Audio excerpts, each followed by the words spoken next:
ગુજરાતના તમામ જે વિદ્યાર્થી મિત્રો બીએડ અને ડીએડ કર્યું છે,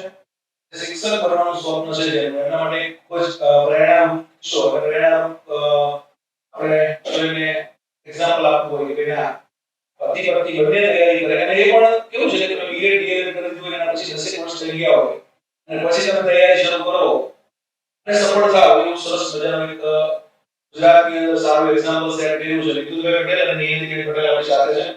બંને હસબન્ડ બંને તૈયારી કરી અને બંને અત્યારે ગવર્નમેન્ટ જોબ મળી ગઈ છે. વિપુલભાઈ સુરત ખાતે જોબ મળી છે અને નિયતિભાઈને નવસારી. તો બંનેનું સ્વાગત છે વિપુલભાઈ આપનું જ્ઞાન પરિવારમાં. તમે આવ્યા વિદ્યાર્થીઓને એક મોટિવેશન મળે ખાસ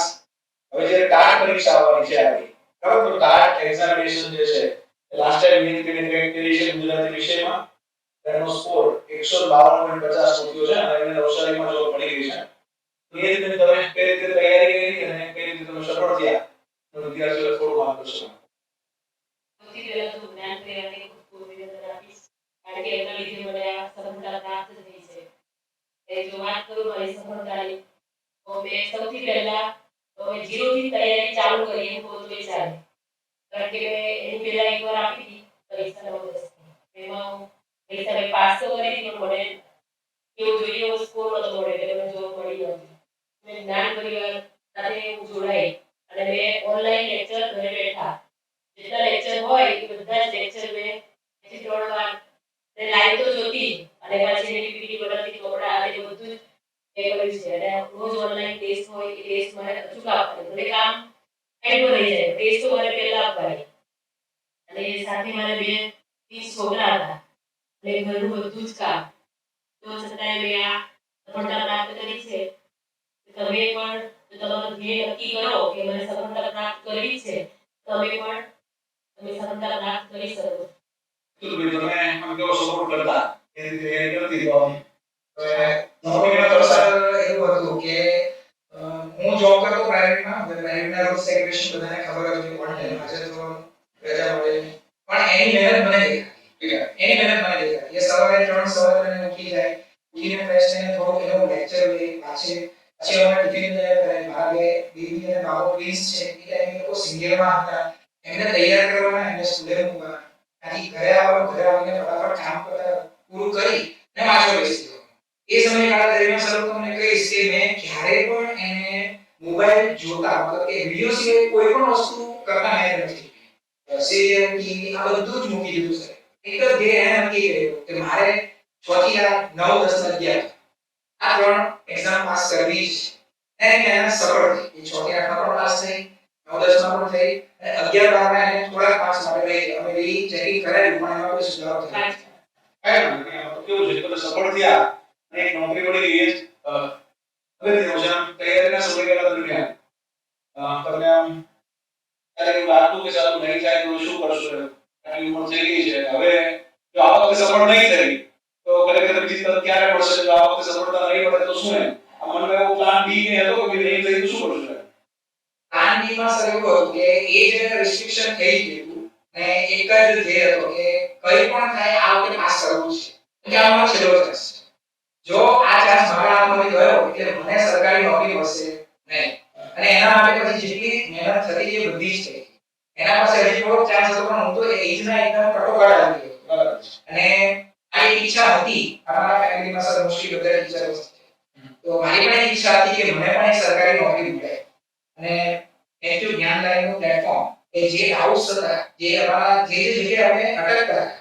આશી જે દસ અને શું થયું કે આ તો 90 માં અથવા 85 પર આવ્યા હતી સ્કોર નહોતો તો હવે જે કોન્સેપ્ટ આપણે ક્લિયર થવા જોઈએ ને એ મહેશ સર છે રવિ સર છે જીગર સર છે અમુક કોન્સેપ્ટ જ્યારે આપણે વિડિયો જોતા હશે ત્યારે ખબર પડે કે આમાં આવું પણ હોય છે બરાબર આવું પણ હોય છે એક લેફ્ટનન્ટ નો સ્પેલિંગ મહેશ સર શીખવાડે લાઈવ ટેનન્ટ અને એ સ્પેલિંગ ઘણી વખત મારા સ્ટાફમાં અને મારા છોકરાઓને પૂછું છું ચલો તમે લેફ્ટનન્ટ નો સ્પેલિંગ બોલો એ લોકો મિસ્ટેક કરે પછી હું મહેશ સરની ટેકનિક એને શીખવાડું લાઈવ યુ ટેન ક્લિયર કરો લેફ્ટનન્ટ નો સ્પેલિંગ એ કલરનો સ્પેલિંગ હા કલર એ પણ અને ખરેખર વિડિયો જોવામાં મજા આવતી રવિ સરના વિડિયો હોય એમાં થોડી હસી મજાક પણ થતી એટલે ઓર મજા આવતી અને લાઈવ માં તો સર કંટાળા જેવું લાગે છે બરાબર મજા લાઈવ માં સર ખાસ આપણી એક વસ્તુ એ હતી કે આપણે એવું નહીં લાગે કે આપણે લાઈવ ખાલી તમે બોલો છો, તમે જે વચ્ચે ક્વેશ્ચનિંગ કરો છો, જે તમે સમજાવો છો એટલે એવું જ ના હોય કે આપણે તમારું સામે ચાલુ છે અને એવું લાગતું કે આપણે હાજરમાં ક્યાં બેસેલા છે. જ્યારે તમે ડીમોટિવેટ થવાનું લાગતું હોય કે આ થોડો કંટાળો આવે છે, શું થશે તો શું કરતા એ વખતે એ જ્યારે મોટિવેટ કરતા કે હા, જ્યારે એને એવું થયું કે હવે થોડો કંટાળો આવે છે એટલે હું જરા એને કહેતો અને અનાયાસ તમને કહીએ ને કે ભાઈ રિલેટ ઓફ ગોડ એક દિવસ એ ક્યાં તો તમારો તો ક્યાં તો મેચ મોટિવેશન વિચાર આવી જાય. યુટ્યુબ પર વિડિયો બાકી નથી મૂક્યા એક વાર નહીં બધા જ વિડિયો મેં જોયા છે અને મનોવિજ્ઞાન તો અનુસાર એવું થઈ ગયું કે ઉભાથી પૂછે ને કે આ વખતે બોલ કે આ પ્રકાર બોલ તો મેં એવું લીધું. बराबर सरस सरस अरे ये भी हमेशा कहूँ कि बहुत सारे भारतीय जब लोग मिलते हैं तब खैरियत नहीं हैसियत पूछते हैं और આપણે આપણી हैसियत પૂરા આઈડેન્ટિટી આપણે બનાવવી પડે અને આપણે મહેનત કરવી પડે. કોઈ બી સરસ મજાની મહેનત કોઈ પ્રેરણાદાયી એક્ઝામ્પલ કે આપણને પ્રેરણા મળે. ઘણા બધા તમારા પાસે એસપોમાં તૈયારી કરતા હોય બરાબર એમને પ્રેરણા મળે અને ખાસ જે સિંગલ તૈયારી કરે છે તૈયારી હું હંમેશા એવું કહું છું જેટલી નાની ઉંમરે નોકરી મળી જાય એટલું સારું. જે તમારા ઘરે પરિવાર હોય બાળકો હોય શાસ્ત્રીના પ્રસંગો હોય પિયરના પ્રસંગ હોય અને ક્યાંય ના જવું તો એવું એવું કહે વાતો ના જોડે ભણેશ્રી આ બધું મેં જે કરેલું છે તમે નહીં અને એના પરિવાર લોકો શું છે આપણને એવું કહેતા હોય કે ઠીક છે આ થઈ જવાનો મોટો સાહેબ આ બધું આપણે જીવનમાં સહન કરીને પછી તૈયારી કરવી પડતી હોય તો તમે આ પરિવાર તરફથી ક્યારે કહેવા માંગુ કે ભાઈ ના સર મેં પરિવાર તરફથી તો કોઈ દિવસ ડિમોટિવેટ નહોતા કરતા. ઇવન મેં એક ડિસિઝન એવું લીધું હતું કે જ્યારે આપણે એપ્રિલમાં ડેટ આવી ગઈ ને તો મેં એવું નક્કી કર્યું હોસ્પિટલ લાઈફે કે એક કામ કરીએ છોકરા આપણા જો સિનિયર કેજીમાં છે આપણે એની ફાઇનલ એક્ઝામ ડ્રોપ કરી કેમ કે હું પણ તૈયારી કરતો એ પણ તૈયારી કરતી અમે ગ્રુપ સ્ટડી કરતા ઇંગ્લિશ મીડિયમનું તો થોડો ટાઈમનો પ્રોબ્લેમ થતો અમે એક મહિનો અમારા બાળકોને અમારા મમ્મી પપ્પા પાસે બરાબર છે અમે એક મહિનો દૂર થઈ અને રોજ યાદ તો આવે છે ઘરમાં બાળકો હોય એટલે યાદ તો આવે છે અને એક મહિનો અમે એ લોકોને દૂર કરી દીધા હતા અને જેવી એક્ઝામ પૂરી થઈ એટલે તરત જ પછી અમે લોકોને મળ્યો અને એ લોકોને મેં પ્રોમિસ કર્યું કે અમે આવશો એટલે તમે જે કહેશો અમે તમને લઈ આપશું બરાબર છે. એના મમ્મીએ તો હજુ પણ કીધું છે કે હું તમને ઇલેક્ટ્રિક મોટરવાળી ગાડી લઈ આપીશ એમને પ્રોમિસ કરેલું અને છોકરા મમ્મી તને જોબ મળી જશે તો અમે શું લઈ ઇલેક્ટ્રિક વાળી ગાડી લઈ અમે એવું કરતા અમે એસમાં જોબ કરતા તો એ મમ્મી એવું કહેતી કે જો મારી ઇલેક્શન યુપીઆઈ છે તો તમારે 3 દિવસ મામાના ઘરે રહેવું પડશે તમે ત્યાં રહેશો હું તમને કોઈ ગિફ્ટ લાવી દઈશ એટલે બાળકોને આપણે આ રીતે સાચવવા પડે અને ખરેખર કેવું છે કે બાળકો ઘરે હોય અને તૈયારીની અંદર આ કામ તો બહુ જરૂરી હોય છે લગ્ન પછી ત્યારે તમારે તૈયારી જવાબદારી છોકરો વિચારે પપ્પા તમે શેનું વાંચો છો હા કેમ કે પપ્પા તમારે શેની પરીક્ષા લેવાય પપ્પા તમારે શું ભણવાનું છે તમારે માટે એટલા બધા એવા છે કે ઘરે નાના બાળકો છે કારણ કે મેં જ્યારે જીપીએસસી પાસ કરી ત્યારે મારી દીકરી આમ આખી સોસાયટીમાં ગઈ મારા પપ્પા તો જીપીએસસી ની તૈયારી કરે છે મોટા સાહેબ બનવા ગયા છે અને જો આપણે પાસ ના થઈ સિલેક્ટ ના થઈ તો કેવું થાય અમે આપણે બધા સરસ મજાની તમે તૈયારી કરો છો તમારા માટે એક આ બેસ્ટ એક્ઝામ્પલ છે કે ભાઈ જો આપણે ખરેખર ધારી અને રહેવાનો નિશ્ચય જો ધરતીના જાયા કરે તો પડે તો એનું રક્ષણ પણ છાયા કરે આપણે અડગ મનથી તૈયારી કરી છે અને તૈયારી કરીને સફળતા સુધી જવાનું છે તો આપણે છેલ્લે આપણે સફળતા માટે કંઈક નિયમ કરી તમે કહો અને તમે કંઈક સરસ મજાનું તમારો ગુજરાતી વિષય છે એટલે માતૃભાષામાં તમે કંઈક એમને એવું સરસ મજાનું નામ એવું સૂત્ર સફળતા માટેનું સ્વામી સૂત્ર આપો કે ભાઈ સફળતા માટે શું કરવું જરૂરી છે. સફળતા માટે વારંવાર સત્યની શિક્ષાએ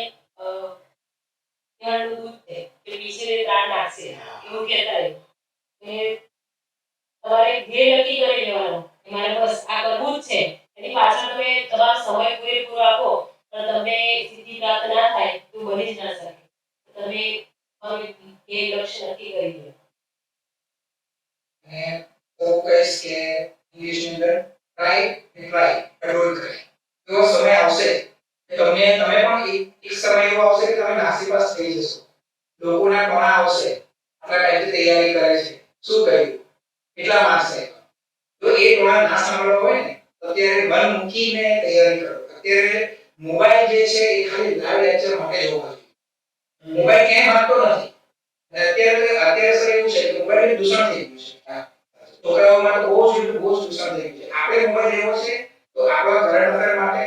લાઈવ લેક્ચર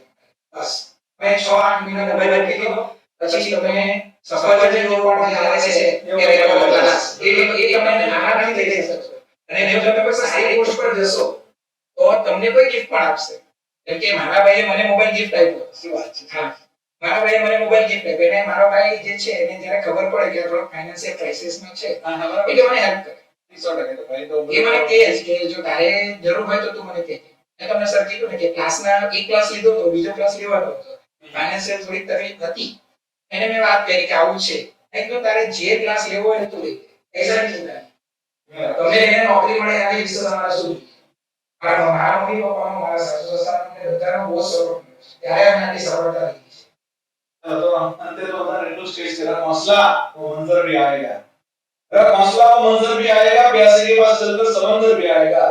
थककर न बैठे मंजिल के मुसाफिर, मंजिल भी मिलेगी और मिलने का मजा भी आएगा. थैंक यू वेरी मच તમારા બંનેનો ખૂબ ખૂબ આભાર નિયતિબેન અને વિદુભાઈ. તમે આજે એક પુસ્તક તમે આવ્યા છો, આમ તો તમને જોબ મળી ગઈ છે. એ વખતે આપણે લોકો પુસ્તક નતા આવ્યા વખતે પણ હવે આપણે બધા પુસ્તક ભણી દીધા છે અને ખાસ તમે આવ્યા છો તો નિયમિત તમને આ મનોવિજ્ઞાન તો સારું પાકું કર્યું છે ને એટલે તમે શિક્ષણ અને મનોવિજ્ઞાનનું પુસ્તક આપું છું અને આપણે નવું સરસ મજાનું બાળ વિકાસનું પુસ્તક બનાવ્યું છે. બાળ વિકાસ શિક્ષણ શાસ્ત્ર એ વિપુલભાઈ તમને આપું છું. Thank you sir. ચલો ઓલ ધ બેસ્ટ.